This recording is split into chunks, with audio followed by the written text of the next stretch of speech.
Hello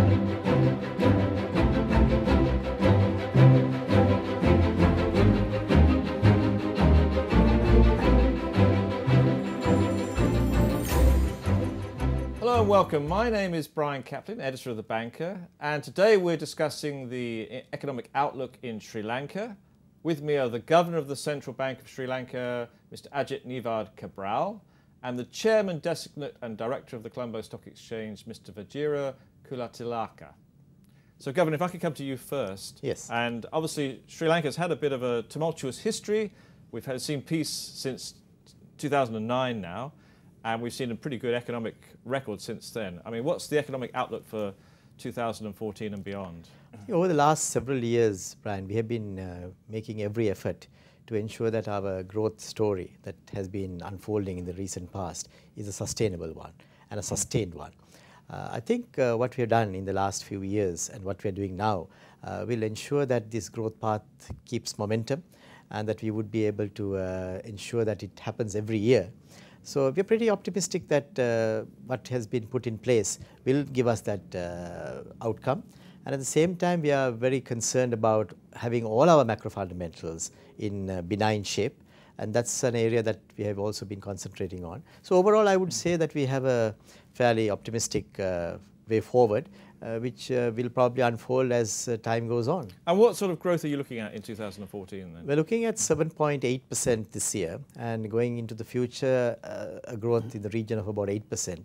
There is a possibility that it can be sort of made a little higher, but as a central bank, I would prefer if it is around the 7.5 to 8% mark, and on a sustainable basis, it is coming out.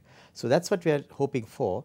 And the investment levels that we are presently seeing is giving us the confidence to say that that would be achieved. Okay, now you have had your disagreements with the IMF, haven't you? And as I understand it, the IMF wanted you to do a sort of classic squeeze where you would tighten monetary policy and raise taxes. And you said that it was more appropriate for Sri Lanka in a rebuilding phase after the war to invest more and have a more expansionary economy. And so far it seems as if you've been proven right. Yeah, I think that has been the case.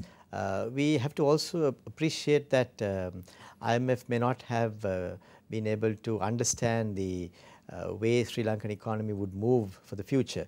And we have an in-depth knowledge of it, so that way we probably would have had an advantage over the IMF. But nevertheless, they are also beginning to see that the policy measure that we did put in place has been yielding the results. And I think going forward, we'll probably have a better engagement, and they would also probably see the wisdom of some of those moves. And we're pretty optimistic that we'll be able to have that going forward. But obviously the things that the IMF would worry about, which is, you know, relatively high debt to GDP, I think it's about sort of 80%, and quite high fiscal and current account deficits. I mean, are those problems that you're storing up for the future, or do you think you will be able to keep those under control? Actually, those are problems that we see ourselves as being important to address.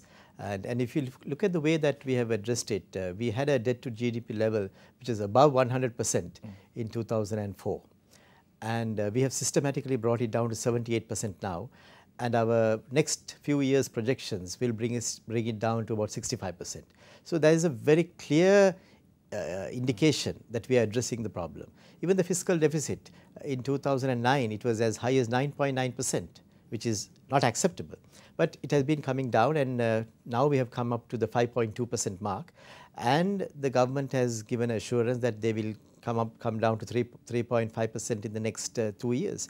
So there has been a very clear intention which has also been implemented in the recent past, and that's something that IMF also recognizes as showing clear indications of our intentions being implemented on the ground.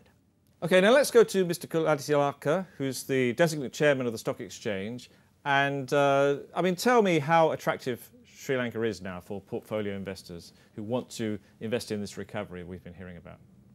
The country is recovering, and after going through about 30 years of difficult period, companies were at that time growing around 10 to 12, 15%.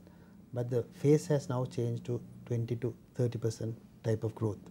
So with that growth, companies are starving for capital and attractive growth prospects. So that's where portfolio managers come in, not only in the equity side, but it is also in the debt side. That corporates require capital, and they are going out to the market to borrow and. Okay, now when you talk about the debt side, you're talking about private companies issuing debt that's listed on the stock exchange. Yeah. Yeah. Okay. Because clearly the sovereign has also issued debt. Yeah. Yeah. And so, how many companies? What type of companies are actually starting to issue debt now? Then. Mainly the rating has to be acceptable. What you said is that we have to have a BBB rating, investor grade rating. And those companies are now coming. It started with banks, because they are the ones who require tier 2 capital and things. Yeah. So they came because of their growth again. And then corporates started coming in. I think this year there will be a mix of banks and corporates coming up again, and there's a big growth expected. And I think moving back to the equity side, S&P has also come up with an index for the stock exchange, that's right? Yeah, 20 stocks are there in the S&P, most liquid, and stocks are included in the S&P 20 index. Okay, so lots of opportunities for people to get a bit of the Sri Lankan both growth sides, story. debt and equity both. Okay. All right, Government, let's finally sort of, sum up the prospects for foreign investors in Sri Lanka going ahead. Now, one issue has been, which you've raised yourself, I mean, you have been under pressure, the country's been under pressure from the UN to have some sort of investigation into the circumstances around the war, and you've said that's not appropriate for Sri Lanka at the moment. For good reason, because Sri Lanka has a very good judicial system. And we have also shown that we have every intention of having reconciliation amongst the communities. And you can see that the developments that have taken place in the north after the end of the conflict has shown that there is a very real intention of the government as well as the people of the country to ensure that all those areas that were under conflict in the past are brought into the normal framework within the country. So those are all very clear signs that there is development taking place, there is livelihood development taking place, there is financial inclusion taking place, that there is no discrimination whatsoever.